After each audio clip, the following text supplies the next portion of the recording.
बड़े श्रद्धा विश्वास के साथ पावन मानस परिक्रमा का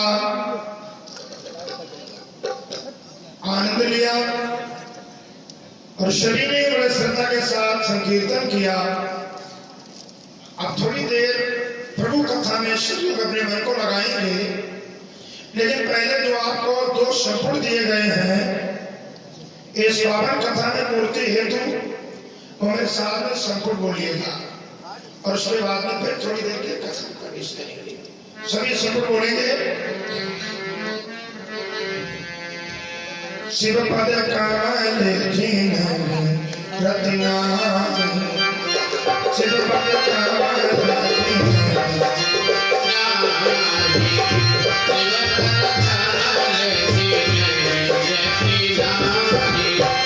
शिव पद काले जिन हिरण्या, शिव पद काले जिन हिरण्या, राम के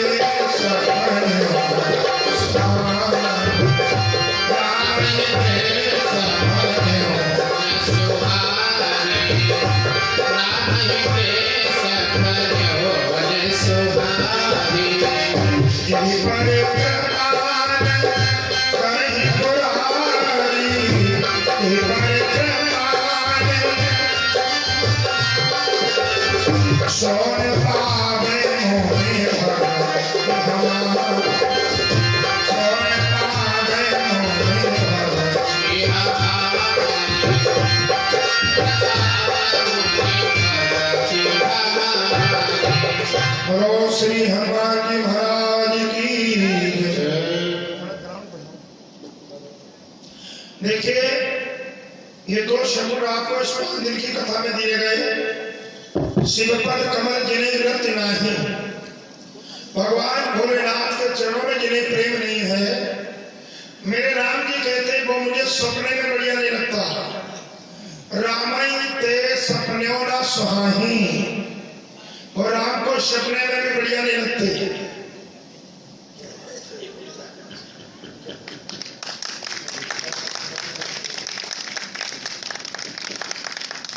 हमारे इमराता श्री दिनेश कुमार कोटेदार जी बहुत बढ़िया सुंदर सम्मान किए हैं पुष्पहार से।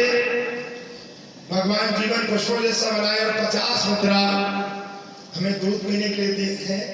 बहुत बहुत आशीर्वाद मंगल कामना यही संपत्ति से दिव्य घोषणा अंदर से, इसलिए आशीर्वाद आत्मा से निकलता। सभी को मेरी ओर से मंगल कामना और दिनेश भैया जी को शुभ आशीर्वाद और मंगल कामना। बोलो श्री सीताराम जी महाराज की जय। तो देखिए संपुट का अर्थ थोड़ा समझ लीजिएगा। शिवपद कमल जिन्हें रत नाही और रामई ते सपने ना सुहाई। बात को समझने का प्रयास किया करो, अंदर उतारने का प्रयास किया करो। देखो कथा में 3 मुख्य चीजें होती हैं। नंबर 1 में कथा का तथ्य होता है, तथ्य का मतलब उसका मतलब तथ्य, और नंबर 2 पे कथा का सत्य होता है, और नंबर 3 पे कथा का तत्व होता है। तो तथ्य सत्य तत्व ये तीनों चीजों को समझने का प्रयास करोगे तो फिर मेरे साथ में हर चौपाई आप खुद बोलोगे। जो हम आप चौपाई बोलेंगे उसकी आधी चौपाई आप खुद ही बोलिए तब बोलेंगे। ये धर्मेंद्र बैठे हमारे वादक दी आज हमारे साथ 16 साल से हैं। पूरे मास की एक चौपाई का इससे रिवीजन है। क्यों? ये मेरे साथ में हम आधी चौपाई बोले तो आधी पहले बोलने लगता है। ये संगत का असर देखते हो। और ये बैठे मरझिका बजा रहे हैं एनएमएस के पास के गांव के फूलपुर झरिया के हैं। पप्पू भैया का नाम है और शिक्षा में नथिंग डाल लीजिएगा कि 4 साल पढ़े होंगे तो क्या पढ़े, लेकिन पूरी मानस की एक चौपाई में रिवीजन हो गई। आज 12-13 साल इनको मेरे साथ में है। तो संगत का बहुत बड़ा असर होता है। तो तथ्य और सत्य तत्व दोनों तीनों चीजें जब समझने लगोगे तो कथावाचक जब चौपाई बोलेगा तो आधी चौपाई आप खुद बोलिए। जब अंदर बसेगी कथा था और खाली पंडाल में बैठ करके मेरे भाई आनंद लेने आनंद तो लेने कम लोग आते हैं, मजा लेने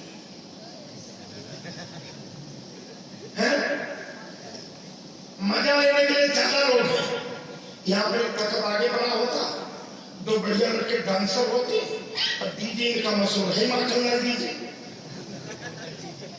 है। और जहां एक गाना लगता मेरे भाई राधा जी का और कन्हैया जी का, तो यहाँ मजा वाले की साख नहीं, आनंद वाले कम लोग हैं। क्योंकि पूरी मानस में 1,15,077 शब्दों का उल्लेख गोस्वामी दास ने किया है। 1,15,077 शब्द हैं पूरी मानस में, और इन 1,15,077 शब्दों में कोई शब्द मजा का नहीं है। हालांकि गोस्वामी दास ने अपनी भाषा में लिखी है, अपनी पूरी मानस में हर शब्द ने तालबेसा का प्रयोग नहीं किया। जो रजिस्टर्ड भाषा संस्कृति है उसमें तो तालबेसा का प्रयोग हुआ।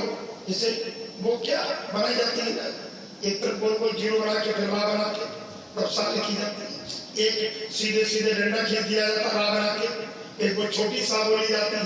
अब ये पेट फाड़ का पेट भरी शाम, 3 शाम होती है। तो गोस्वामी दास ने अपनी भाषा में अपनी मानस में कहीं पर तालबी सा का, उसे तालबी सा बोलते हैं, उसका प्रयोग नहीं किया। और बाकी कई भाषाओं का प्रयोग किया है। गरीब बहोर, गरीब नवाजू उर्दू का शब्द है, गरीब निवाज, लिखते ख्वाजा गरीब निवाज। लेकिन ये सब कुछ लिखने के बाद में गोस्वामी दास ने मजा का कोई शब्द नहीं लिखा, मजा नहीं लिखा। दशरथ के घर में राम का अवतार हुआ, दोपहर में कथा सुनी आपने। इस पंडाल में भगवान अवतरित हुए तो उस समय दशरथ को मजा आना चाहिए था, लेकिन दशरथ को क्या है, परम प्रेम मन पुलक शरीरा, परम प्रेम में मगन हो गए, शरीर पुलकायमान हो गया। अब चाहत उठन कर मत। जनक से राम मिले तो जनक को मजा आना चाहिए था, लेकिन जनक महाराज को मजा नहीं आया। जनक महाराज को क्या था, इन्हें विलोकत अति अनुरागा, अनुराग माने प्रेम पैदा हुआ। अच्छा केवट से राम मिले तो केवट को मजा आना चाहिए था, लेकिन अति आनंद उमगी अनुरागा और चरण सरोज पखार मजा नहीं आया।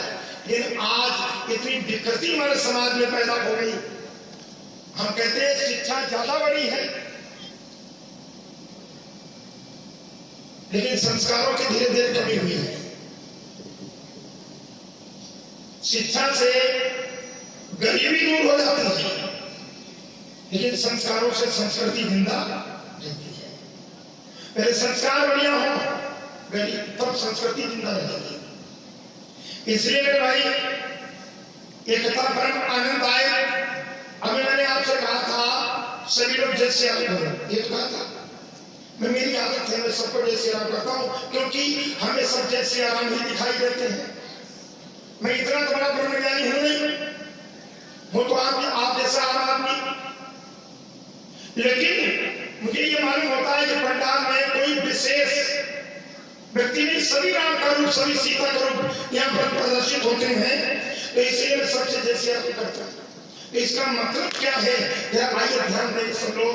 वहीं पर बात भी चल रही थी, राम अवतरण के बाद में 2-4 बातें हैं, उसके बाद में आगे चलेंगे। श्री दशरथ महाराज ने राम अवतरण, राम को जब अवतरित हुए सुना तो कितना बढ़िया लिखा है, जाकर नाम सुनत शुभ होई और मोरे ग्रह आवा प्रभु। तो के बेटे भाव है कि हमारे घर में प्रभु का अवतरण हुआ। उसके बाद में परमानंद पूर्व राजा दशरथ का मन पूरा हो गया। वैसे व्यक्तिगत अगर देखा जाए तो कभी किसी का मन पूरा नहीं होता। बोलो भैया क्यों प्रधान जी, एक कमाया तो 2 का मन हुआ, 2 कमा लिए तो 4 कमाने का मन हुआ, 4 कमाए तो 10 कमाने का मन हुआ, 10 से 10 करोड़ कमाने का मन हुआ। उसके बाद में उद्योगपति बनने का मन होने लगा। क्यों? एक बात है, मन किसी का कभी पूरा नहीं होता, लेकिन जब दशरथ के आंगन में राम का अवतरण हुआ तो दशरथ महाराज का मन पूरा हो गया। क्यों? मन तभी संतुष्ट होता जब आदमी का मन परमात्मा में लग जाता है, जब परमात्मा के तत्व को जान जाता है। परमात्मा हमारे आपका सभी का तत्व है।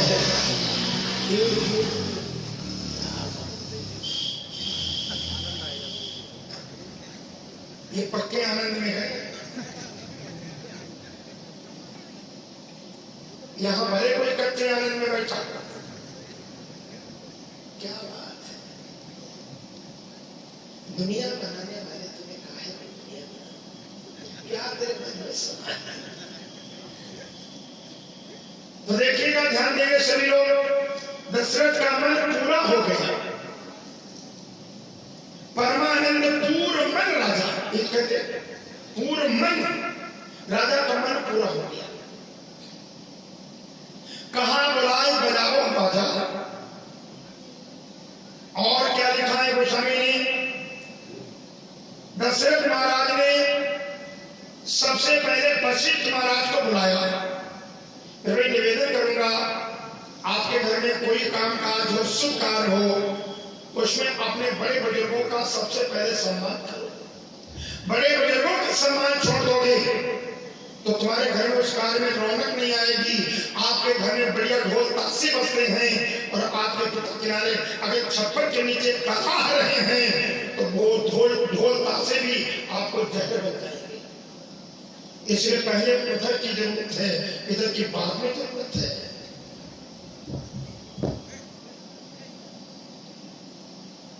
एक भाई साहब थे, उनके पिता गुजर गए,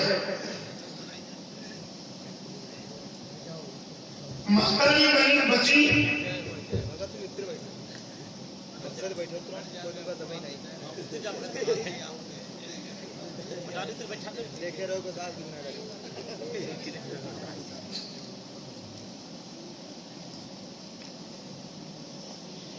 ये भाई साहब थे, उनके पिताजी खत्म हो गए, माता जी बची। उनका विवाह हुआ, एक बेटा हुआ। बेटा 7-8 साल का है।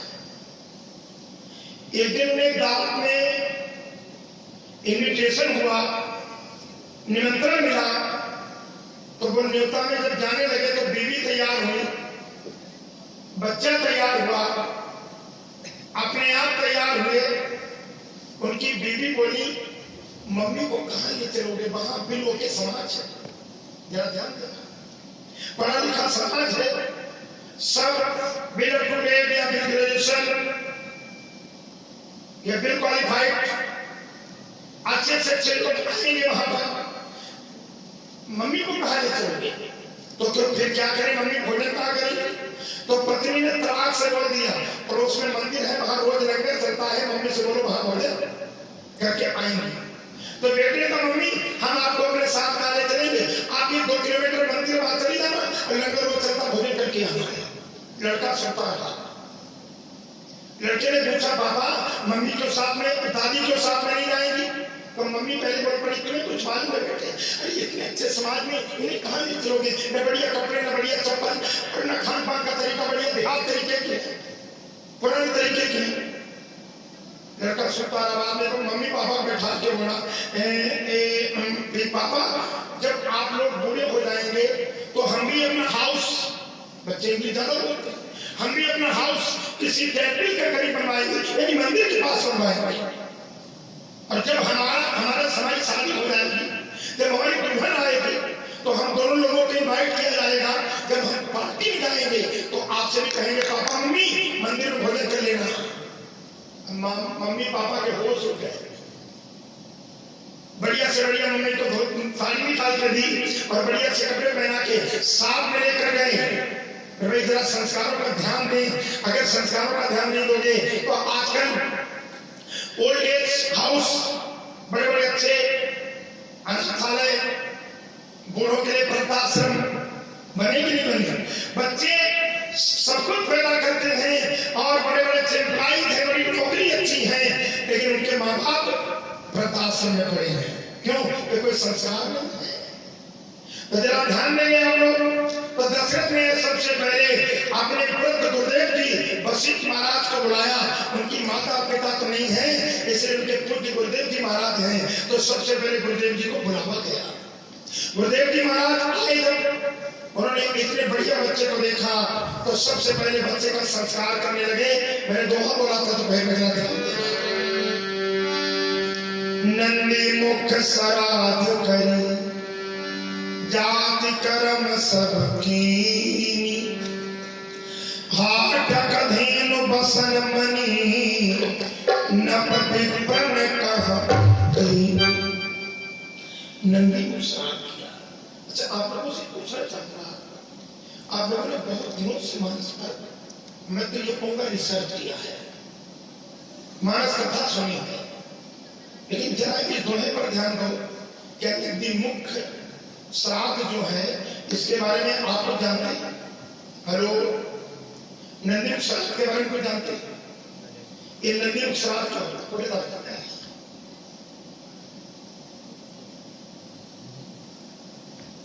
आप लोग इसीलिए कहते हैं मैंने बच्चिया की पूछोगी। थोड़ा कथा बैठे तो कथा कर मन रखो। देखिएगा, नंदी मुख श्राद्ध, श्राद्ध दो वक्त होते हैं हमारे जीवन में। एक तो जन्म लेने के टाइम श्राद्ध होता है और दूसरा श्राद्ध मृत्यु के होता है ना। और फिर जब तक याद रहती है बच्चों को, पोता तो पोता तक, तब तक घर में श्राद्ध होते होंगे श्राद्ध। एक दिन निश्चित होता, साल में 5 महीने में 15 दिनों में सबके घर में एक दिन निश्चित होता है। जो जिसको बुलाता हो, कोई ब्राह्मणों को बुलाता है तो कोई संत महात्माओं को बुलाता है तो कोई अपने मान्यों को, बहनोई दामाद को, फूफा को बुला लेता है। न बुलाते तो परिवार के बड़े बुजुर्ग और परिवार का निमंत्रण हो जाता है, श्राद्ध होता है। तो श्राद्ध दो वक्त होते हैं, एक तो जन्म लेने के समय और एक मृत्यु के समय। अंतर इतना होता है, पिंड दोनों टाइम बनते हैं, जन्म लेने के समय भी और मृत्यु के समय भी। अंतर केवल इतना होता भाई बहनों, जन्म लेने के समय बच्चा का जब जन्म होता उसका श्राद्ध किया जाता तो पिंड लंबा बनता है, और जब मृत्यु के बाद में श्राद्ध होता तो उसका पिंड गोल बनता है। लंबा इसलिए बनता है ताकि बच्चे की जिंदगी लंबी हो, उसकी उम्र लंबी हो। और गोल इसलिए बनता है मृत्यु के बाद में, फिर तो जीवन गोल हो जाता, गोल गोल, उसके बाद में लंबी होने क्या जरूरत, इसलिए गोल पिंड बनता है। तो नंदी मुख श्राद्ध का मतलब समझ लो। अगर बढ़िया लगे तो आगे आने वाले बच्चों के जीवन में ये श्राद्ध करवाना, इसमें बहुत खर्चा नहीं होता। बाकी तो छठ के बाद रेस्टोरेंट में नाम करने में, मुंडन संस्कार में बहुत कुछ खर्चा हो जाता, लेकिन इसमें कुछ खर्चा ज्यादा नहीं होता। वशिष्ठ महाराज आए और वशिष्ठ महाराज ने दशरथ से कहा कि 1.25 सेर जौ का शुद्ध आटा बनाओ। ये कोई मुश्किल बात है? अगर घर में जौ का आटा न मिले तो शादी कैसे करें? क्योंकि पिंड जौ के आटा का ही होता है, जो अति पवित्र चीज है। तो पिंड जौ के आटा से बनता 1.25 सेर जौ का आटा। जरा माताएं मैंने बूढ़ी बाड़ी बैठी हैं और बहुरियां बैठी है, बेटियां बैठी हैं, इस बात का सुनकर के इंप्लीमेंट करें, यानी समझे इसे। तो 1.25 सेर जौ का आटा मंगवाया और मंगवा करके उसमें गुड़ और घी मिलवाया। मैं मीठा, जो भी समय की परिस्थिति के हिसाब से न गुड़ हो चीनी मीठा, उसमें घी देसी मिलवाया, थोड़ा देसी घी और गुड़ मिलवाया। मिलवाने के बाद में आटा को सलवाया। वशिष्ठ महाराज ने 7 पिंड बनाए। सीख लेना भैया, समझ लेना, 7 पिंड बनाए और पिंड लंबे लंबे बनाए। पीढ़िया कहते हैं ना, अच्छा पीढ़िया को गोलो गोल बना दिया, बजा कर मुरमुरा भी करो, मुरमुरा पीढ़िया लंबी लंबी होती, मुरमुरा गोल हो। हमने देखो नीम सागर मेला, एक माता जी मेला देखे नहीं, उनके बच्चा दुई आ गए और बच्चा की नाक बहाई, मेरे बेरों में मम्मी मुरमुरा मुरमुरा बेटे खाए मुरमुरिया नहीं, हमें झाका तो उनने दुई धक्का मारे और जाए बड़े ठाकुर में मिठाई चिपकाई बनाया लिया ना, मिठाई की जलाव बनाए थे, चिपकाई गोल गोल कर दिया, वही मुरमुरा मुरमुरिया।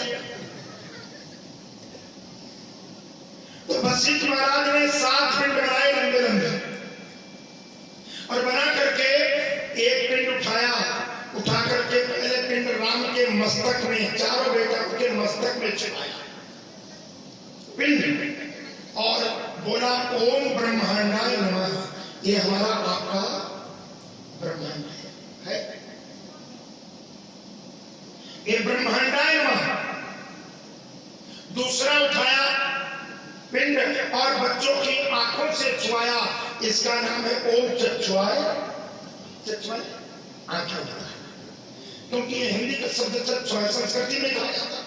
और आजकल तो ज्यादातर आई कहा जाता है, आई साइड कैसी है, वीक है, अच्छी है, आई साइड से बच्चे भी समझ लेते, लेकिन चक्षु बेचारे नहीं कर पाते। तो आंखों में लगाया ओम चक्षुआय नमः। उसके बाद में तीसरा पिंड नासिका के दोनों चित्रों में छुआया, ओम अश्विनी कुमाराय नमः, यहाँ अश्विनी कुमार का 3 हो गए। उसके बाद में चौथा पिंड मुख में लगाया, मुख का दूसरा नाम आनंद है, ओम आनंदाय, जिसे गजानन खजानन, ऐसे हम लोग एक आनंद, एक मुंह है तो एक आनंद, और उनके 6 मुंह है तो खजानन, उनको हाथी मुंह में गजानन, देखो शेर को कहा जाता पंचानन, उसके 4 पैर भी मुख के समान होते। तो मुख में लगाया, बोला आनंदाय नमः। उसके बाद में मेरे भाई 5वां यहाँ पर कंठ में लगाया, है ग्रीवाय नमः, ग्रीव माने कंठ, है ग्रीवाय नमः। उसके बाद में जब छठा उठाया तो वक्षस्थल पर ओम वक्षस्थलाय नमः, और 7वां नाभि में लगाया तो नाभाय नमः। वे 7 पिंड लगाए और यही बोला ये कोई कठिन बात नहीं है ना, अगर आपको ये कह मिले तो कम से कम माथे से लेके आंख में, नाक में, मुंह में, गर्दन में और सीने पर नाभि में लगा करके 7 पिंड एक प्लेट में रखे वशिष्ठ महाराज ने फिर चारों बच्चों पर 7 बार उतार करके उन पिंडों को नंदी के मुख में खिला दिया। नंदी मतलब भोले बाबा का बैल, नंदी किसकी सवारी? भोले बाबा, किसी बैल के मुख में खिला दो, ये नंदी मुख श्राद्ध हो गया। अच्छा कोई कठिनाई है क्या? कोई खर्चा? 1.25 किलो आटा धोखा सभी खरीद सकते, लेकिन कथा सुनते सुनते जीवन बीत जाता है। इस संस्कारों को हम सीख नहीं पाते तो फिर इसको सुनने से लाभ क्या होगा भाई? आप ये करवा रहे हो, लाखों रुपए खर्च कर डालोगे, अगर एक बात भी इसमें सीख लो तो एक पैसा आपका मेरे भाई कृतार्थ हो जाएगा, ये आपका पैसा सही लग जाएगा, वरना मजे लेना हो तो क्या फायदा। तो इसलिए ये नंदी मुख श्राद्ध हुआ। हमने बहुत से बच्चों के नंदी मुख श्राद्ध किए हैं, इधर आपके बाराबंकी बहराइच तक, इधर लहरपुर के साइड में तंबोर तक, बर्मा लोगों में ज्यादा इसका चाल है। उन्होंने सुना और पढ़ी, सुनकर के इम्प्लीमेंट भी करते लोग, उस पर बात भी करते, ध्यान भी देते हैं। इसीलिए नंदी मुख श्राद्ध बच्चों के किया करो। जब बच्चे जन्म लेने के समय इसमें गुरु ने घर में हो तो दादा बाबा, दादी और बाबा हो, दादी बाबा ना हो तो मम्मी पापा हो, अरे भाई कोई माई हो, कोई बड़ा भाई हो, ये संस्कार सभी कर सकते हैं, इसमें कोई मुश्किल नहीं है। ऐसे नंदी मुख श्राद्ध होता। अब अगला शब्द जात कर्म, नंदी मुख श्राद्ध कर जात कर्म सब की। जात कर्म क्या किया? वशिष्ठ महाराज ने एक कटोरे में बढ़िया सा शहद बनाया, हनी शहद बनाया, और शहद बना करके एक सोने की सलाखा छड़ी बनाई और शहद में डुबो करके बच्चों के होठों पर ओम शब्द लिखा। हेलो जरा समझ लेना बात को, बच्चों के होठों पर ओम शब्द लिखा, ओम शहद से ओम लिखा, शहद आज भी बच्चों को चटाया जाता, लेकिन चटाने का तरीका अलग हो गया। अब वो निपुण आता हनी वाला है। बच्चा जब ज्यादा रोता है, माँ को काम काज नहीं करने देता, तो हनी वाला लेकर के निपुण और मुख में ठोंक दिया। अब उसमें होता 10-20 ग्राम शहद है। अब वो मीठा मीठा लगता, बच्चा चिकुर चिकुर उसी को। उसके बाद में जब और नहीं चुका तो बस निपुण में लगा करके और तुट्ठी लगा दी मुख में, अपने आप मस्त हैं। दूध कम पिलाया जाता, ये हनी और तुट्ठी ज्यादा पिलाई जाती है। आज बोनी की शीशी जिंदाबाद, बोनी वाली तो अच्छी है, क्योंकि जबकि माता का पहला दुग्ध जो है वो कोलेस्ट्रॉल कहा जाता है। कोलेस्ट्रॉल यानी पीयूष, उसे अमृत कहा जाता है।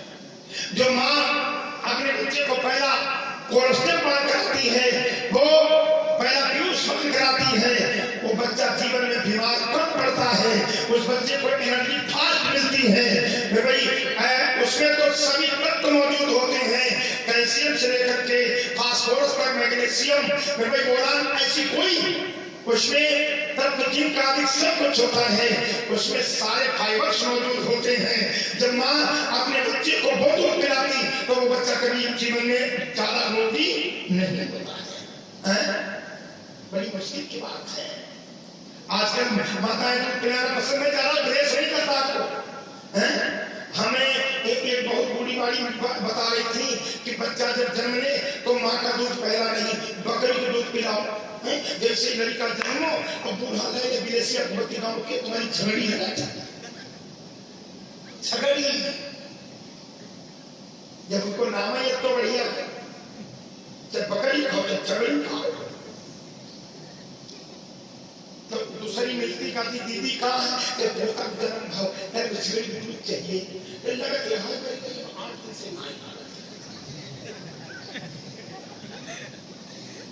भरो भराओ 8 दिन को दूध, और दोनों टांगे पकड़ती, अगली बूढ़ा दूसरी बूढ़ा दूध लेती, अब दुही के 8 दिन को रुको दूध।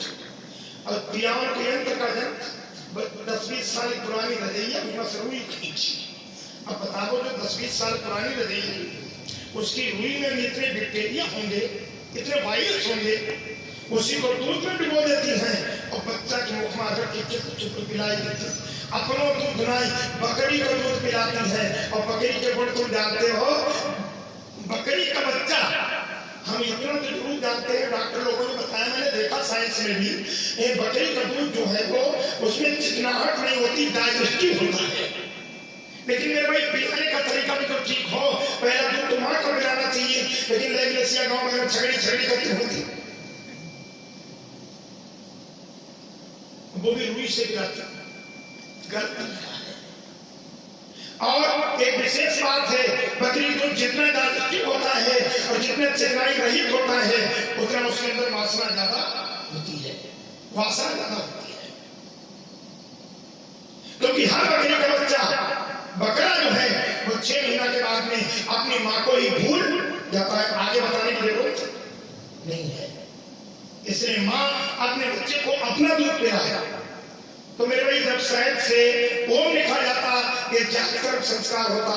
वशिष्ठ ने सोने की कील से सभी बच्चों के होठों पर ओम लिखा, यही जागकर संस्कार हुआ।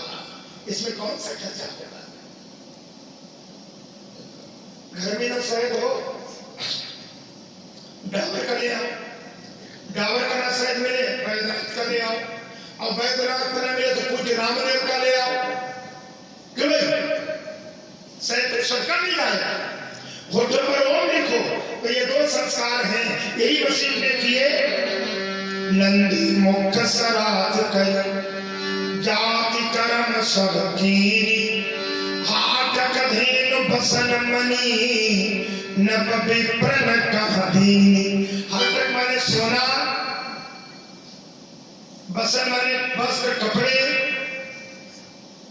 मणिया, ये ब्राह्मणों को और संतों को दशरथ ने दान की। उसके बाद में दशरथ ने क्या किया? ये बड़ी सुंदर बात है, आपको मैं सीताराम क्यों कहा था इसकी बात सुनो। सर्वशदान दीन सब काहू, सर्वशदान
अजय पावा राखा नहीं था। सर्व शब्द अभ्रंश शब्द है। व्याकरण में हिंदी को बिगाड़ के जब लिखा जाता है उसे अपभ्रंश कहते हैं। गोस्वामी दास ने पूरी मानस में 30% शब्द अपभ्रंश लिखे हैं। जरा ध्यान देना, 70% शुद्ध शब्द लिखे हैं और 30% शब्द अपभ्रंश लिखे हैं। गोस्वामी दास ने कई जगह पर जैसे सर्वस्व का सर्वस्व लिखा, उद्वेग का उद्वेग लिखा, राम का राम लिखा, राम माँ में छोटू पाई लगा दी, राम जब ते राम ब्याह कर आए नितना मंगल मोद। ये बिगड़ के शब्द जो लिखा जाता तो उसे अपभ्रंश शब्द कहते हैं। ऐसे सर्व शब्द जो है वो अपभ्रंश शब्द है। वैसे ठीक किया जाए तो सर्वस्व, राजा दशरथ ने अपना सर्वस्व दान कर दिया। अब जरा विचार करो, सर्वस्व में क्या आता है? अविद्या नहीं, दौलत, कोष का जाना ये भी नहीं, मेरे भी अपना शरीर भी नहीं। ये तुम्हारा शरीर भी तुम्हारे साथ समय तक ही रहेगा और जब इसका समय पूरा होगा तो ये तुमको छोड़ जरूर, तुम नहीं जाओगे कहीं, तुम्हें तो रहने देना, ये शरीर यहीं रह जाएगा। तो ये सर्वस्व शरीर भी नहीं, तो इसका मतलब सर्वस्व कौन? जो आप दशरथ के घर में प्रकाश में हुए, जो प्रकट हुए वो श्री सच्चिदानंद भगवान राम जी सर्वस्व है। तो दशरथ ने और कुछ नहीं दान किया, जो भी आया उसे राम को उठा के दान, उसने दर्शन किया, दूसरे को दे दिया। तो भाई जैसे कौशल्या मैया ने दशरथ को, दशरथ ने प्रधान जी को, प्रधान ने कोटेदार को, सुनील भाई को, आदि लोग बैठे सबके पास राम गए, सबने दर्शन किया और दूसरे को वापस करते गए। अंत में वो दान कौशल्या की गोद में आ गया। यही तो सर्वदान है। तो राम सर्वस्व दान है और राम से बना है सीताराम। क्या बना? सीताराम। जब एक दूसरे को जब हम जय सियाराम कहते हैं तो हम सर्वस्व दान करते हैं। ये राम राम जय सियाराम ये सर्वस्व दान है। लेकिन जिसको आप दान करते हो वो अपने पास उसे रख नहीं पाता। रख लो, कौन रख लो? सुबह जिसको हाथ जोड़ के कहो भाई साहब जय सियाराम, तो तुम्हें ब्याज के साथ वापस करता। बैंक में 8 साल बाद दुनिया होती है और जैसे आपने एक बार कहा जय सियाराम तो अगला आदमी 2 बार कहता भैया जी जय सियाराम जय सियाराम। बोलो कहते नहीं कहते? तो ये जय सियाराम सर्वस्व दान है, इससे बड़ा और कोई दान नहीं। जिसको जितनी बार जय सियाराम करोगे उतने सर्वस्व दान करोगे और वो तुरंत तुम्हें दूना वापस मिल भी जाएगा। बोलो यही तो किया दशरथ ने। सर्वस्व दिन सबका हूं अब यही पावा राखा नहीं। सियाराम करना चाहिए, राम करना चाहिए तो सबसे पहले घर से शुरू करो। वैसे आदत तो सबकी है नहीं जय सियाराम करने की, यहाँ तो है, लेकिन अभी विशेष नहीं, अंदर तक नहीं है, केवल बाहर तक है। ये अनुभव कर सकते हैं। कहां से शुरू करो? सबसे पहले चारपाई से उठो तो अपनी धर्म पत्नी से शुरू करो, तब हम समझेंगे अंदर से।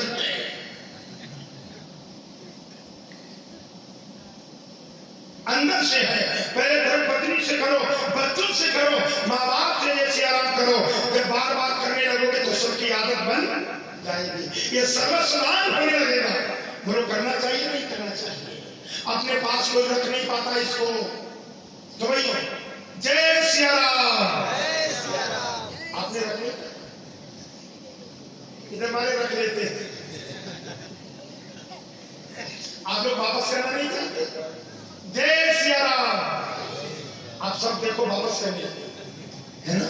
तो पहले घर से शुरू करो। अच्छा मेरी आदत है फोन पर जय सियाराम करने की। जो भी फोन आए, कोई माता बहनों का फोन आता है, गुरु जी हेलो गुरु हम कहते जय सियाराम। गुरु जी ठीक हो, हम कहते कौन सी जय सियाराम।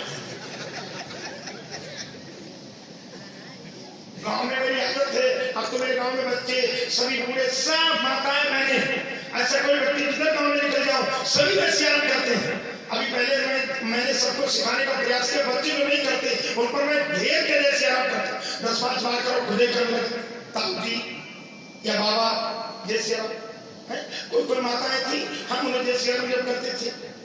हमारे नातेदारी में जैसे साली वगैरह है, क्या बात है,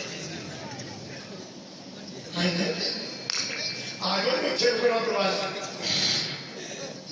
बापू जी हमारे ध्यान देना भाई। तो हमने जैसे जैसे आप करें, हमें तो आदत है, फोन किया, हेलो जीजा, अरे हमारा कोई जीजा हम पर भेजे, पूरी इंडिया के गुरु जी खात, हमारे ससुरों गुरु जी खात, सारे सब गुरु जी खात। एक बार मुंडस पर लड़ी बूढ़ो गुरु जी खाती, हमके तोता भैया कहते कोई बात। तो जरा ध्यान देना, तो हमें जैसे राम की बेटे से राम जीना कैसे हो, हमके कौन कैसे, इसलिए मैं जैसे राम सर्वस्वान है, सर्वस्वान। ये तो चौपाई का अर्थ हुआ, तेरा आनंद के साथ में देखो कितना आनंद है सब में। सर्वस्वान दीन सरकाहु, सर्वस्वान दीन सरकाहु,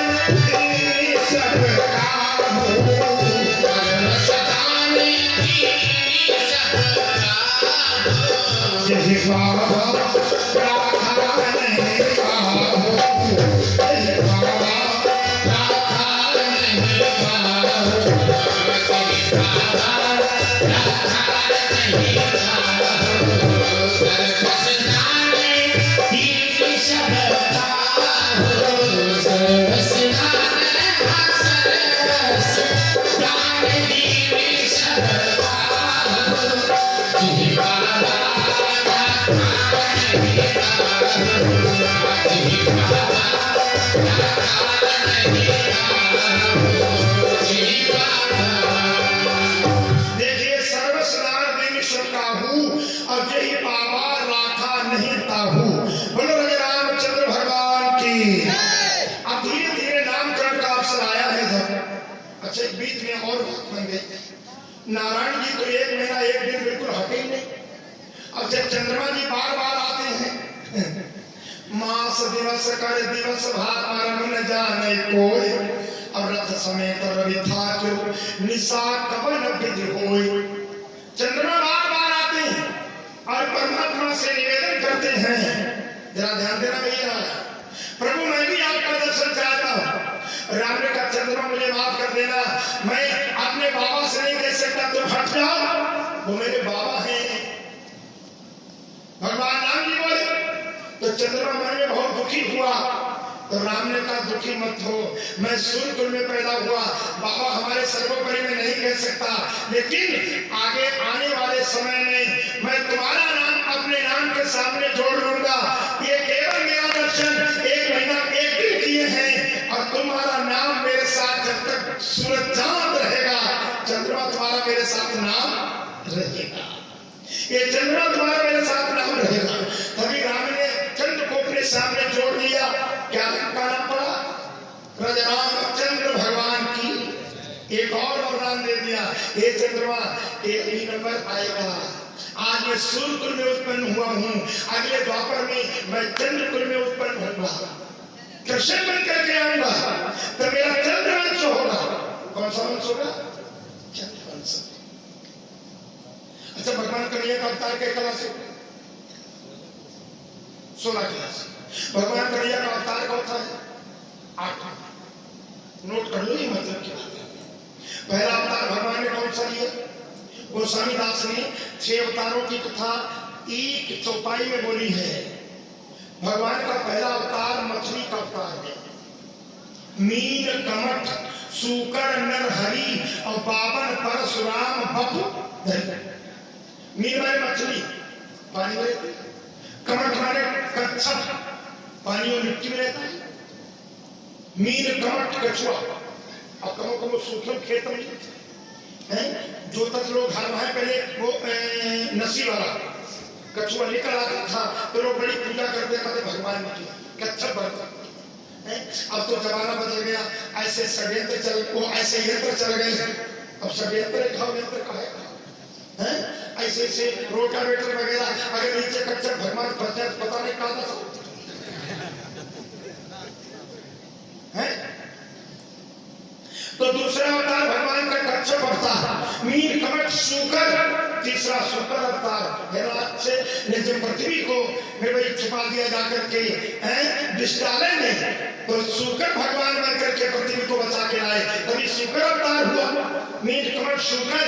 और चौथा अवतार भगवान का नरहरि अवतार, आधे मनुष्य हैं और आधे जानवर हैं, सिंह हैं, सिंह तो एनिमल है ना, जानवर ही तो, आधे सिंह है आधे दो मनुष्य, नरहरि और बावन, पांचवा अवतार भगवान का हवन का बावन भगवान बने।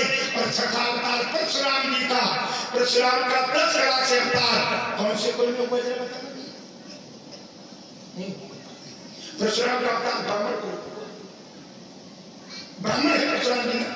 भगवान राम ने कहा सुर महिषुर हरिजन अलगाई, हमारे कुल पर न सुराई, अब बंधे पाप और फकीर तिहारे, मार ही मारत हूँ पापरिय तुम्हारे, क्षमो विप्र अपराध। विप्र का तो ब्राह्मण कला कितनी है? 10। अच्छा राम जी महाराज की कला क्या है? क्या कला से राम जी का 12 से, तो 10 ज्यादा है 12 ज्यादा। अच्छा छठा अवतार परशुराम जी का 10 कला से, और भगवान राम का अवतार 7वां है, जब जब नाथ सुरन दुख पायो और नाना तन उधर तुम ही नसाए। तो ये 7वां अवतार राम जी का शुद्ध मर्यादा में, उदारता में, आदर्शता में भगवान का अवतार राम का है। और 8वां अवतार भगवान कन्हैया का जो 16 कला से है। अच्छा भैया 12 ज्यादा होती है 16?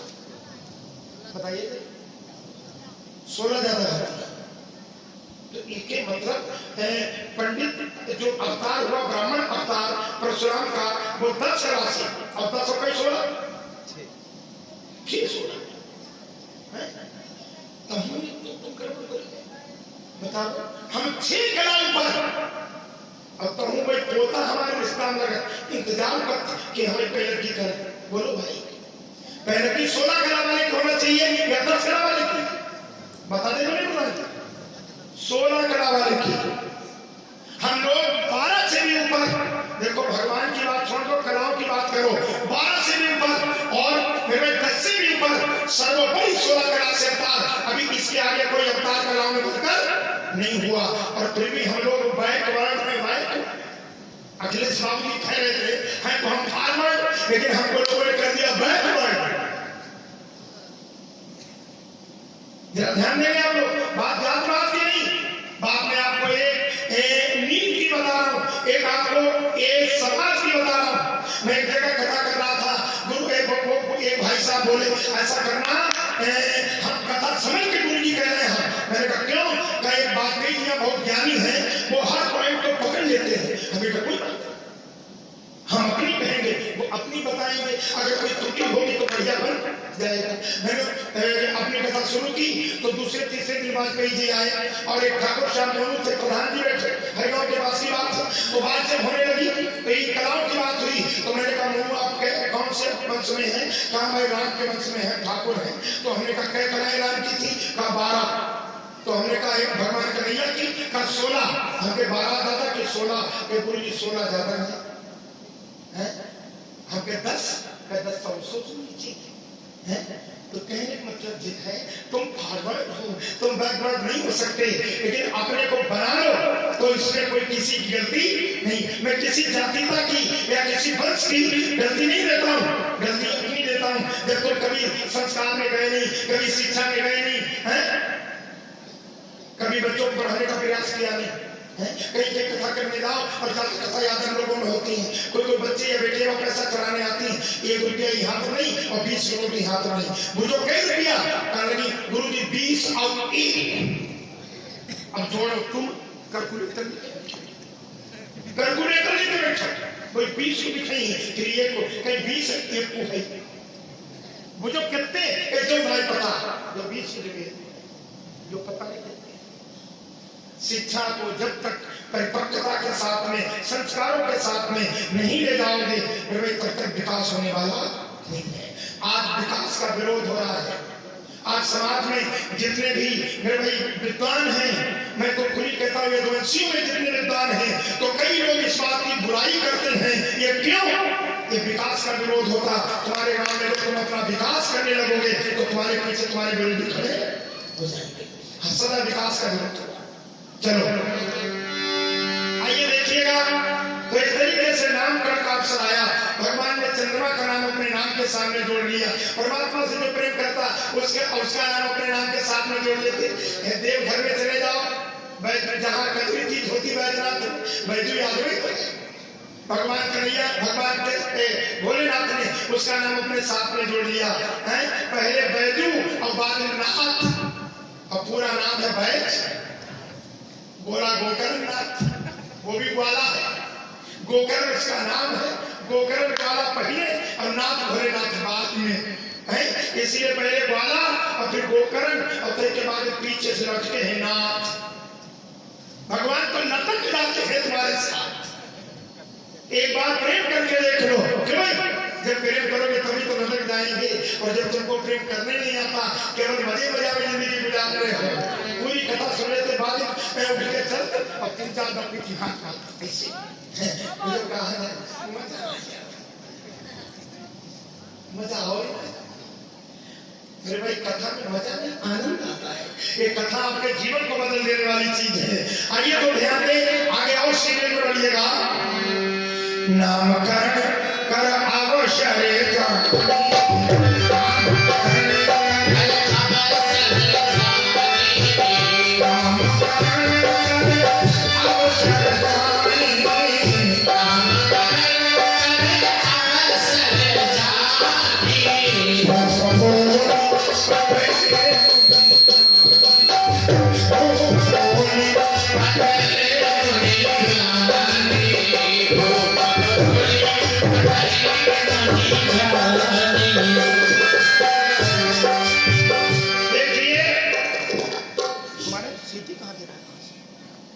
इसकी आवाज ज्यादा तो नहीं धर्मेंद्र बन।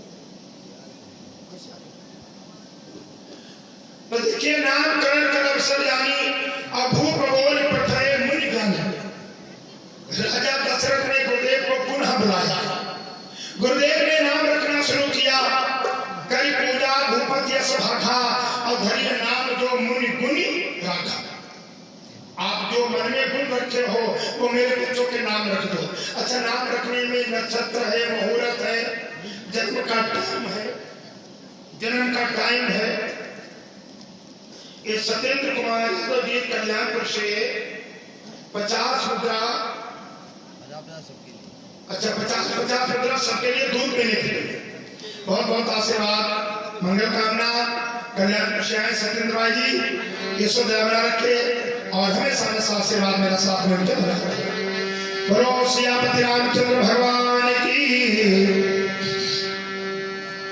तो कई पूजा भूपति यश भाखा और धैर्य नाम जो मुनि गुणी राखा। लेकिन वशिष्ठ ने यहाँ पर एक बात कही है, इनके नाम अनेक अनुपा और मैं नटकार सुमति अनुरूपा। इनके नाम अनेकों हैं, अनुपम हैं। मैं लेकिन अपनी बुद्धि से इनके नाम बताना चाहूंगा आपको। वशिष्ठ महाराज ने, हेलो भाई, अपनी बुद्धि से नाम रखे। क्यों?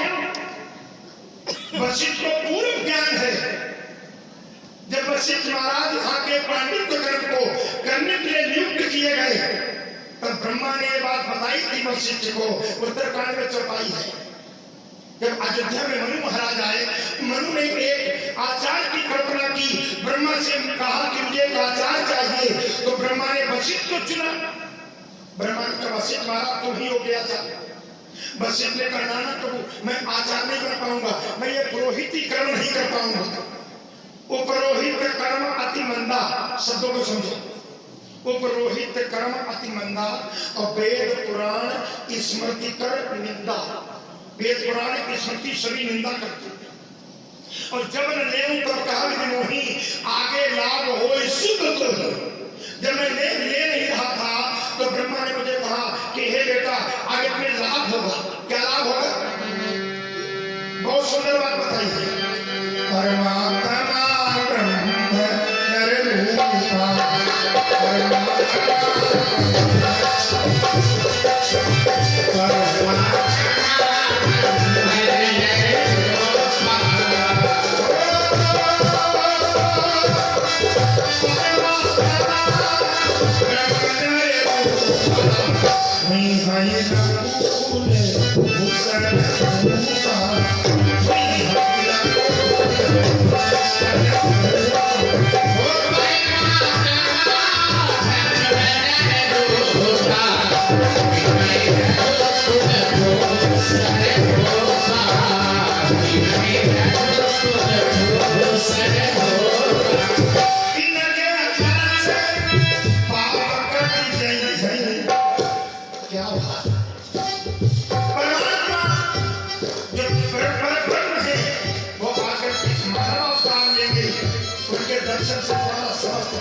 वशिष्ठ महाराज को ब्रह्मा ने सब नाम बताया, पूरी कथा बताई, वही बात आज वशिष्ठ दोहरा रहे हैं।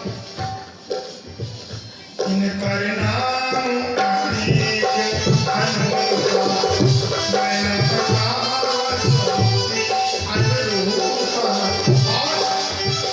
जो आनंद सिंह सुखरासी सी करते लोक सुहासी, सो सुख धाम राम आसरा, अखिल लोक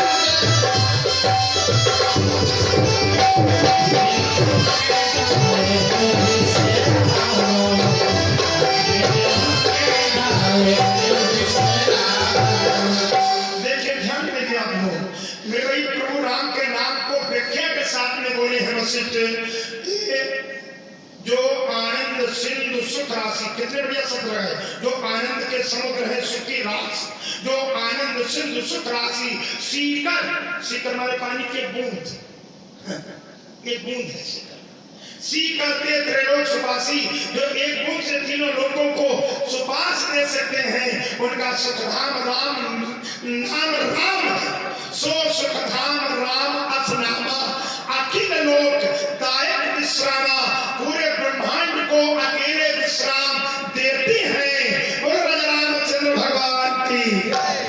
राम नाम तो अच्छा क्या है, राम, न श्री न सिंह है, वो तो चंद्रमा को वरदान दिया तो आगे लगाया था, अभी तो खाली राम।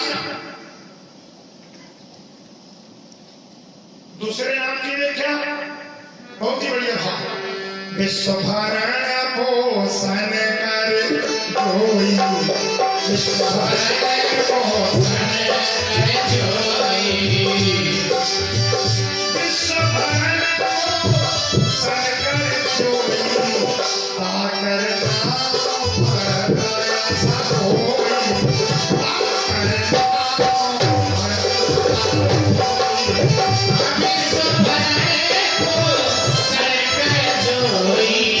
ताकर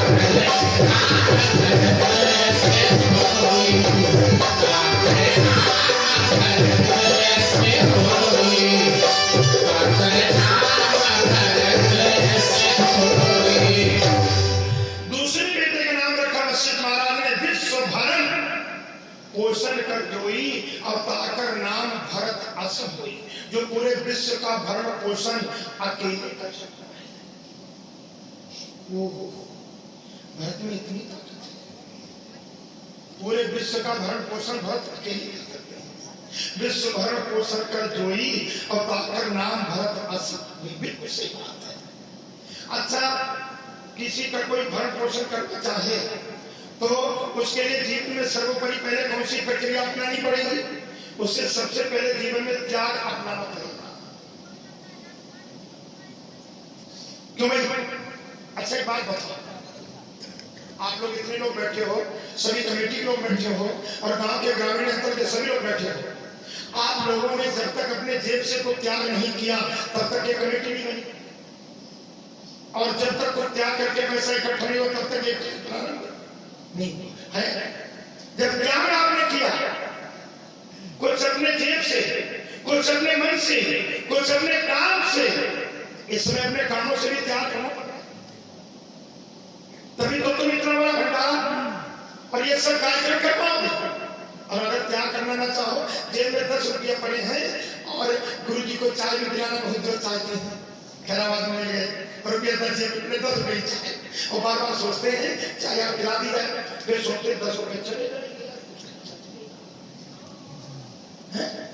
तो जब 10 रुपये का त्याग नहीं आप कर सकते तो किसी व्यक्ति को चाय पिला नहीं सकते। भरत ने तो सब कुछ छोड़ दिया, बोलो छोड़ दिया नहीं छोड़ दिया? भरत ने यहाँ तक कि अपनी माता जी को भी छोड़ दिया, पूरे राज्य को राम के लिए छोड़ दिया। गद्दी भरत की महाराज को भी नहीं थी, भरत ने उसे ठोकर मार दी।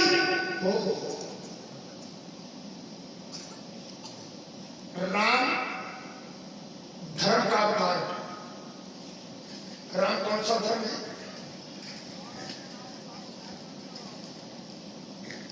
राम कौन सा धर्म है? राम परिपूर्ण धर्म है, परिपूर्ण धर्म, धर्मावतार राम, धर्म विग्रहवान राम है। वाल्मीकि जी ने लिखा है राम विग्रहवान धर्म, राम विग्रहवान धर्म। राम के धर्म में कोई संशोधन नहीं है। आजकल लोग कानूनों में संशोधन करते हैं, क्यों भाई?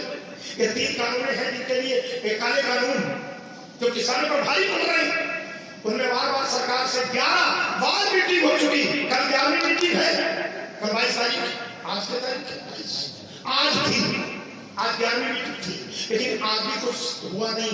अभी तक संशोधन ही हो रहा है, यानी कानून वापस लेने तो दूर की बात है, अभी कानून में संशोधन कर रहे हैं। और मेरे राम को ले लो, जिन्होंने राम परिपूर्ण धर्म है, राम ने कोई अपने कार्य में संशोधन नहीं किया। मेरे ये बात बताओ, कैकेयी मैया ने रात पहले भरत के लिए मांगा, पहले वरदान कौन सा मांगा? भरत के लिए। देव प्राण प्रिय भावत जी का है, सुनो प्राण प्रिय भावत जी का, और देव एक बार भरत, दूसरे बर मांगो कर जोड़ी, और सुनो प्राण प्रिय विनती मोरी, तापस वेश विशेष उदासी, और 14 वर्ष राम को दूसरे नंबर पर बर्बाद मांगा।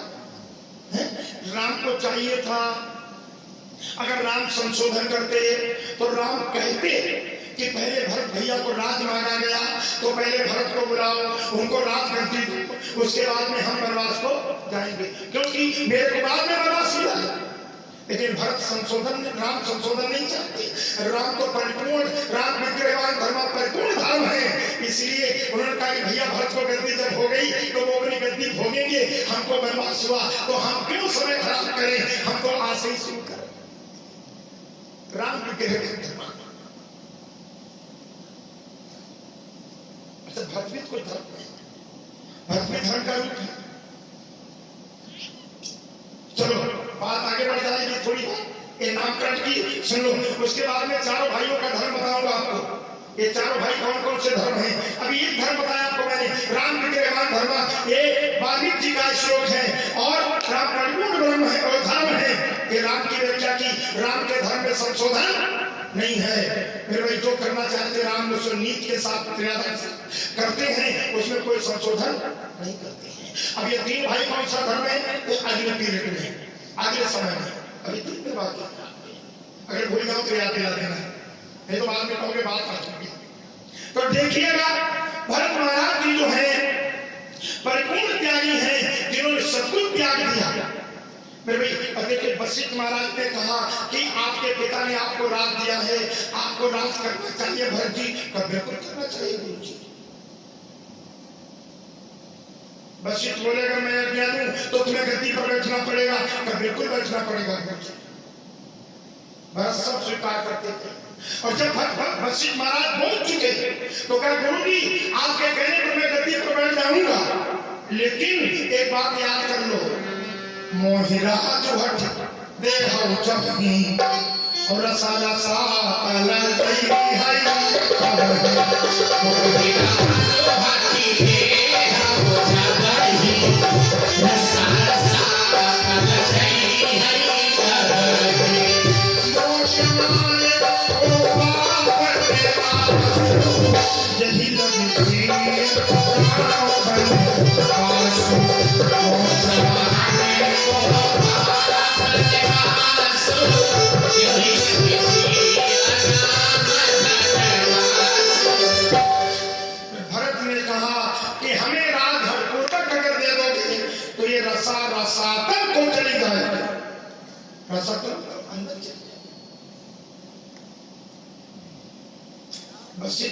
कैसी बात करते हो भरत, इतने इतने पापी लोग गद्दी पर के रसा रसातल को गई नहीं, क्या कंस अपने पिता से छीन के गद्दी पर नहीं बैठा?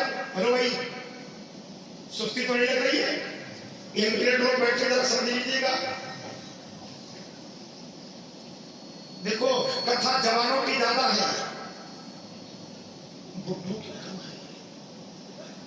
अब जितने बूढ़े वाले बच्चे का धमका करते बेकार, यह कोई बूढ़े वाला भाई है ना, अब बूढ़े वाले कथा सुनते कम है।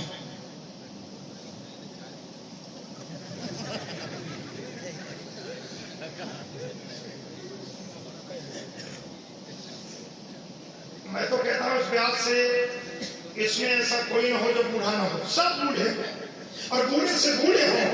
फिर जब ज्यादा बूढ़े होंगे तभी तो गांव में बुजुर्ग कहलाएंगे, हैं? तभी तो लंबी उम्र होगी। कभी कभी लोग कहते हैं कि अरे अभी क्या कथा सुनेंगे, अभी क्या भजन करेंगे, अभी क्या गुरुमंत्र लेंगे, जब बुढ़ापा आएगा तब देखेंगे। एक बाबा बोल पड़े, पता नहीं बुढ़ापा बाबा ये नहीं था। ये भी हो सकता पीछे कहीं गड़बड़ हो जाए, है? कोई जरूरी थोड़ी बुढ़ापा, जब शुद्ध भजन नहीं होगा, शुद्ध नियम नहीं होगा, शुद्ध सत्संग नहीं होगा, तो मेरे भाई गलत कर्म दुष्कर्म जब होंगे तो बुढ़ापा मेरे बुढ़ापे पहले गुजर जाओ। तो इसलिए भगवान के सब बड़े बड़े बने, ये मेरा आशीर्वाद है व्यास से। तो देखिए ध्यान देंगे सभी लोग, कहा कि कंस जैसा अपने बाप को जेल में डाल करके राजा बना, ये रसा रसातल को नहीं गई। रावण राजा बना, इतना अत्याचारी था, गद्दी पर बैठा, रसा रसातल को नहीं गई। हिरण्यकश्यप गद्दी पर बैठा, रसा रसातल को नहीं गई। आदि राक्षस गद्दी पर बैठे, पृथ्वी नीचे को नहीं गई। बस भरत बोले बिल्कुल सही बात है, लेकिन एक बात याद कर लो, वो अत्याचारी थे, पापी थे, राक्षस थे, गद्दी पर बैठे, पृथ्वी जमीन में नहीं गई है। लेकिन अगर वही काम राम का भाई करने लगे, हेलो, वही काम राम का भाई करने लगे तो बोलो पृथ्वी भार से पाएगी? भरत ने अपने लिए नहीं कह पाया। अगर राक्षस बैठा भाई वो पापी है, और अगर वही काम कोई संत करने लगे तो रसा रसातल को तब चली ही जाएगी। कभी अगर दारू पीने वाले को दारू पीता है तो लोग ज्यादा उसे दरवा कहते हैं। अगर कोई बाबा या संत या शंकराचार्य को दारू पीने लगे तो बोलो उसकी दशा क्या? अगर कोई पब्लिक में गलती करता है तो चलो चलता है, लेकिन अगर समाज सुधारक कोई बैठ करके या कोई कथा विद्वान इस व्यास पर बैठने के बाद शराब पी करके भजन करे, शराब पी के कथा के बोलो उसकी दशा क्या?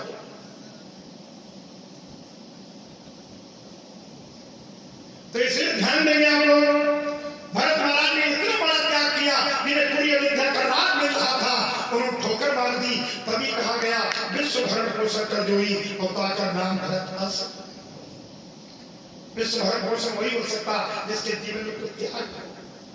मेरे परिवार का भरण पोषण तभी कर सकते जब तुम्हारे जीवन में कुछ त्याग हो। मैं ये बात कहना चाहूंगा आपसे, आज का जमाना की थोड़ी विकृति है, करुणा है कि हर बाप अपने बेटे को 90% जीवन दान कर देता है। या जितने बाप बैठे सब सुन ली, हर बाप अपने बेटे को 90% जीवन दान कर देता है, और जब 10% उसके पास शेष बचता है तब उसके बेटा उसका साथ छोड़। ये सबकी बात है, अकेले हमारी बात नहीं, पूरी दुनिया की बात है। तो कुछ त्याग जीवन में ये बाप से पूछो, मेरे भाई समर्पण बाप से पूछो, बच्चे के लिए तपस्या करना बाप से पूछो। जब बाप तपस्या करता है, जब बाप त्याग करता है तो बच्चा जाकर के IAS बनता है। इसलिए भरत का त्याग देखो, भरत ने तभी भरत को कहा गया विश्व भरण पोषण कर जोई, और ताकर नाम भरत आशा हुई। जब तीसरे पुत्र का नाम जाके सुमिरन तेरी पूसा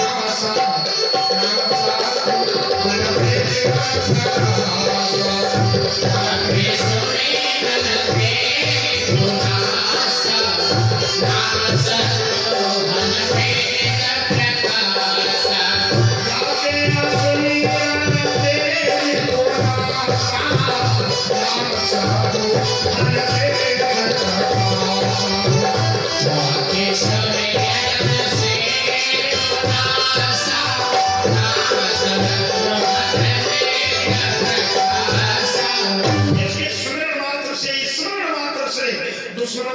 जाए कि भैया अगर शत्रुघ्न का याद कर लो तो दुश्मन मर जाएगा, गलत अर्थ में मत चले जाना। अगर शत्रुघ्न की याद करने से दुश्मन मर जाते तो भाई भाई में झगड़ा होता तो दूसरा भाई लेके माला घुस जाता, जब तक भाई मर ना जाए तो तेरे को छोड़ दो पक्का। अब देवरानी जेठानी में सास बहू में झगड़ा होता तो सास बहू के लिए जगती और बहू सास के लिए जगती। ध्यान देना, वैसे भी तो बड़ी दिक्कत है। एक डॉक्टर साहब वैद्य थे, राज वैद्य, उनके एक बेटी थी मात्र। उन्होंने एक सिटी में अपनी बेटी की शादी की और बेटी जब ससुराल गई तो 2-4 महीने तो ठीक से गुजरे। बाद में उस बेटी की सास से ही ज्योति नहीं मिली और झगड़ा होना शुरू। सास कहे 1, बहू कहे 4, बहू कहे 4, सास कहे 8। लड़ाई शुरू, लड़ाई शुरू। बहू ने अपना उठाया, मेरे भाई झोला जमन और लेकर के पहुंच गई अपने पिता डॉक्टर के पास। बोली पापा उस घर में हम नहीं रह सकते, हम जहर खा लेंगे, प्राण त्याग देंगे, उस घर में नहीं जाएंगे। पापा ने कहा कब तक? जब तक बूढ़े वाला है मुझे ले। पापा ने विचार किया, अब बेटी वो तुम्हारी माँ है, कहा ऐसी माँ भाग में जाए, ऐसी माँ की जरूरत नहीं, लेकिन जब तक डोकरी नहीं मरेगी तब तक हम जाने वाले नहीं। या तो कोई ऐसी दवा दे दो हम बूढ़ा को मार डालें। बाप ने विचार किया कि चलो बेटी तुम्हें शाम को बता, सुबह बताते मॉर्निंग में। रात को वैद्य जी ने सोचा और सुबह को बढ़िया सा एक डिब्बे में दवा बना के दी, कहा बेटी ये स्वीट पॉइजन है, जानते हो स्वीट पॉइजन, ये डिब्बे में दे दिया। कैसे चाय में, सब्जी में, दाल में, हलवा में डाल के थोड़ा थोड़ा डालना, धीरे धीरे तुम्हारी सांस 6 महीना में मर जाएगी। प्यार से खिलाना, सांस को इस बात का आभास ना हो। अब वो लेकर के बढ़िया सा पाउडर जहर का स्वीट पॉइजन लेकर के चली बहू। बेटी उस डॉक्टर की और गई, जाकर के जाते जाते अपनी बैग रखी और माता जी के चरणों में बंधन किया, छुआ, बड़े प्रेम से पैर छुए और चट से चाय बना के लाई। मम्मी बैठो चाय। और अंदर गई, दिव्या से निकाली, मैं बहुत खुश, यो बुढ़े हो 6 महीना तक रोज दाल में। अब सुबह उठ के पैर छुए, शाम को पैर छुए, पैर दबाए, स्नान करवाए, कपड़े धोए, रोज सेवा करे और एक चुटकी डालना नहीं भूले।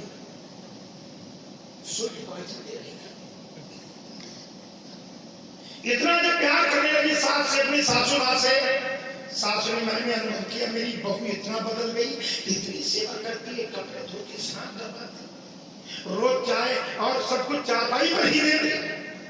अब बूढ़ी माँ का दिल जो था पिघला, वो उसको अपनी बेटी से ज्यादा प्यार करता है। जहाँ बाजार को जाए, कहीं साड़ी लेकर आए, कहीं कुछ खाने को लेकर आए, कहीं कुछ मेरे भाई गहना जेवर लेकर के आए, बड़ी प्यार के साथ में 1 मिनट भी बहू को अपनी आंखों से ओझल ना करे। बहू कहना छोड़ दिया, अब उसको बेटा या बेटी कहने लगे। भाई लड़की के 2 नाम होते हैं, बाप लड़की को बेटी बुला सकता है और बाप प्यार से बेटी को बेटा भी कहता है। ए बेटा इधर आओ। लेकिन लड़का का दुर्भाग्य है वो बेटी कभी नहीं बन सकता, वो बेटे है। क्यों? बेटा को कोई बाप बेटी कहता है नहीं, उस पर बेटे कहता है। और बेटी के 2 नाम होते हैं, एक बिटिया इधर आना, ए बेटा जरा पानी लेके आना। क्यों भाई? बिटिया के 2 नाम है, बेटा और बेटी। और बेटा बेचारा इतना दुर्भाग्यशाली, देखो बेटा बेटे कहते हैं। अगर बाप कह दे बिटिया पानी लेके तो लाठी लेके रोड पड़ेगा। ध्यान देना। अब माँ जो थी उसकी सास उसे बेटी नहीं बेटा कहने लगे। मेरा दूसरा बेटा, मेरा प्यारा बेटा, जरा ये काम करके लाओ। दौड़ दौड़ के काम करती है और मन में मुस्काती है। बस 3 महीना ऐसे बुढ़ाओ, 3 महीना। जब धीरे धीरे और समय बढ़ा, जब बूढ़ा का इतना प्यार, सास का इतना प्यार देखा, तब अब बहू की भी आत्मा चेंज होने लगी। मेरे भाई जीवन है, इसका कभी कभी तो मोड़ आती है। क्यों? उसका भी मन जो था वो अब बदलने लगा, परिवर्तन होने लगा उसके मन में। विचार करने लगी महीना 5 बीते हैं, अब उसका मन कहता है मेरी मां ना मरे। उसने बाप को फोन किया, पिताजी हमसे बहुत बड़ी गलती हुई, सासू माँ हमसे बहुत प्यार करती हैं, अब हमारा मन कहता है कि हमारी माँ ना मरे हैं, तो अब कुछ नहीं हो सकता पिताजी, कुछ ऐसी दवा दो जो ये जहर कट जाए। डॉक्टर बोला बेटी अब कोई इसका मतलब नहीं, अब कोई इसका द्वारा नहीं, कोई विकल्प नहीं, अब तो साथ तुम्हारी मरना ही मरना। तो बहू रोने की 1 महीना जब रह गया तो बहू को खाना, जब 15 दिन रह गए इतना अंदर से करुणित हुई, अपने बाप के पास गई, रोने लगी कि पिताश्री मैं अपने प्राण दे दूंगी अगर मेरी सास मर गई, वो मुझे पुत्री से भी ज्यादा प्यार करती है। जब बेटी रोने लगी बाप मुस्कुराया, कहा बेटी कुछ नहीं हो सकता, जाओ जाओ, डांट के भगा लिया उसे। अब बहू जाकर के रोटी खिलाती है। तो जब 2-4 दिन बचे तब पापा ने धीरे से अपना वाहन लिया, पूछे बेटी चलो गिर पड़ी, मेरे पिताश्री आपने जहर दिया तो कम से कम कुछ बचाने का तरीका बताओ। जब बाप ने देखा मेरी बेटी परिपक्व हो गई प्यार में, सास के लाड में, सास के प्रेम में, रिश्ते में, संस्कार में परिपक्व हो गई, तो बेटा बोला अरे पगली मैं इतना पापी नहीं, ये तो मैंने हाजमे का चूरन दिया था, ये मैंने जहर नहीं दिया, ये तो हाजमे का चूरन था। बेटियों होशियार रहना, ये बापा हाजमे का चूरन दे देगा, हाजमे का चूरन दिया था। तो इसलिए मेरे दोस्तों नाम स्मरण की बात नहीं, नाम यहाँ पर स्मरण करने की बात नहीं, नाम स्मरण की बात है। शत्रुघ्न का स्मरण करो, क्योंकि इसका अर्थ यह है कि शत्रुघ्न महाराज जी फॉर लाइफ कभी किसी से बोले ही नहीं, मौन है, और मौन रहने से बहुत पाप बच जाते हैं। जब शत्रुघ्न जैसे बनोगे तो तुम्हारी भी दुश्मनी कम हो जाएगी। ज्यादा बोलोगे तो दुश्मनी पैदा हो, दुश्मनी कोई लेके पैदा नहीं होता। देखिए अध्यात्म की बात है, दुश्मनी कोई लेके पैदा नहीं होता, दुश्मनी यहां पैदा होती है। कैसे दुश्मनी पैदा होती है? हमारे व्यवहार से।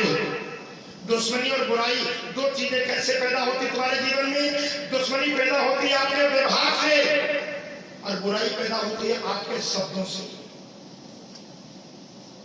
शब्दों से बढ़िया शब्दों का चयन करोगे, बढ़िया शब्दों का उच्चारण करोगे तो मेरे भाई बुराई कोई नहीं आपकी करेगा, और उल्टा सीधा बोलोगे जब चले जाओगे तो पीछे से तुरंत बुराई शुरू हो जाएगी। बुराई होती शब्दों से और दुश्मनी होती व्यवहार से। अगर गांव में तुम्हारा व्यवहार ठीक है, 10-5 दिन के लिए आप गांव से चले जाओ तो 10-5 लोग आपके दरवाजे पर पूछने जाते हैं भैया जी कहाँ चले गए, नजर नहीं आए, उनका दर्शन नहीं हुआ है। और व्यवहार अगर ठीक नहीं है ना तो 2-4 दिन के लिए चले जाओ तो गांव के लोग कहते हैं बढ़िया हुआ चला गया, भगवान करे लौट वापस। बोलो दुश्मनी व्यवहार और बुराई, तो शब्दों को संभाल के बोलो, बुराई खत्म हो जाएगी, और व्यवहार को बढ़िया करोगे तो दुश्मनी होगी नहीं। शत्रुघ्न को याद करो, वो जीवन बोले नहीं, बताओ जब बोले नहीं तो व्यवहार खराब हुआ नहीं, और शत्रु को बोले नहीं तो बुराई और दुश्मनी दोनों गायब। तो ये शत्रुघ्न से सीख लो, भाई जाके सुमिरन तेरे नासा और नाम शत्रुघ्न वेद प्रकाशा। दुश्मनी बाहर नहीं होती, दुश्मनी तो अंदर होती है। अंदर से दुश्मनी जब आपके है, पली हुई है, तो बाहर भी दुश्मन पैदा हो जाएंगे। जब अंदर दुश्मनी नहीं तो बाहर का कोई दुश्मन नहीं। बोलो अंदर होती है बाहर? अंदर होती है। ईर्ष्या अंदर होती है, निंदा मुख पर होती है, निंदा मुख पर होती, जुबान पर होती है, बुराई जुबान पर होती है, और ईर्ष्या और बुराई तो आपके अंदर होती है, जो अदृश्यमान होती। अगर शब्दों से निंदा करो तो कोई सुन सकता है, लेकिन तुम्हारे अंदर अगर ईर्ष्या है तो उसको कोई देख नहीं सकता है। जिसका नाम सिंधिका है, जो हनुमान के साथ में छल करती है, उसका नाम ईर्ष्या ही है, क्योंकि वो अंदर रहती है और वो लोगों की परछाई पकड़ती है। तुम्हारा मकान बड़ा सा बना हो और मेरे अंदर तुम्हारे प्रति ईर्ष्या है, तुम नहीं जानते हो, ईर्ष्या तुम्हारी परछाई पकड़ती। भगवान करे जो 24 घंटा में गिर जाए, होता तो इसलिए ये सब अंदर की चीज है। आइए थोड़ा और बढ़ते हैं। ये थोड़ा सा आपको आपके जीवन के सुधार की प्रणाली की बातें मैं आपसे कर देता, कुछ अध्यात्म की बातें कर देता हूँ। मेरी कथा तो सभी सुनी है, अब तक चाहे राम का विवाह करवा देते कौन सी मुश्किल थी, लेकिन थोड़ा सत्संग करो हर बात को, तो हमारे आने का भी फल मिलेगा आपको, आपको यहाँ बैठने का भी फल मिलेगा। तो देखिए इस तरीके से चौथे बेटे का नाम रखा लक्षण धाम राम प्रिय, सकल जगत आधार, और गुरु विशिष्ट ही राख्यो लक्ष्मण नाम उदार। ये लक्ष्मण नाम है। लक्ष्मण माने लाख, मन माने मणिया, जो लाख मणि को अपने मस्तक में भर के आए हैं सेठ जी महाराज, इसलिए उनका नाम है लक्ष्मण। ये पहला अर्थ है। दूसरा, जिनका लक्ष्य केवल राम है। टारगेट क्या होता है? लक्ष्य क्या कहते हैं? अगर ये टारगेट, जैसे तुमने 10 यज्ञों का टारगेट रखा या 21 यज्ञों का टारगेट रखा या 51 यज्ञों का टारगेट रखा है, तो ये आपका लक्ष्य हो जाता। उस मुकाम को पाना है आपको।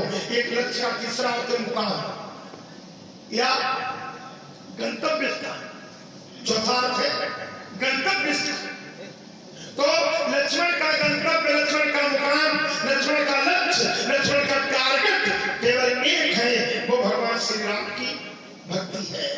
इसीलिए तो लक्ष्मण ने कहा था मोरे सवई एक तुम स्वामी, मोरे सवई एक तुम स्वामी, मोरे सवई एक तुम स्वामी, मोरे सवई एक तुम स्वामी, मोरे सवई एक तुम स्वामी, करना मैं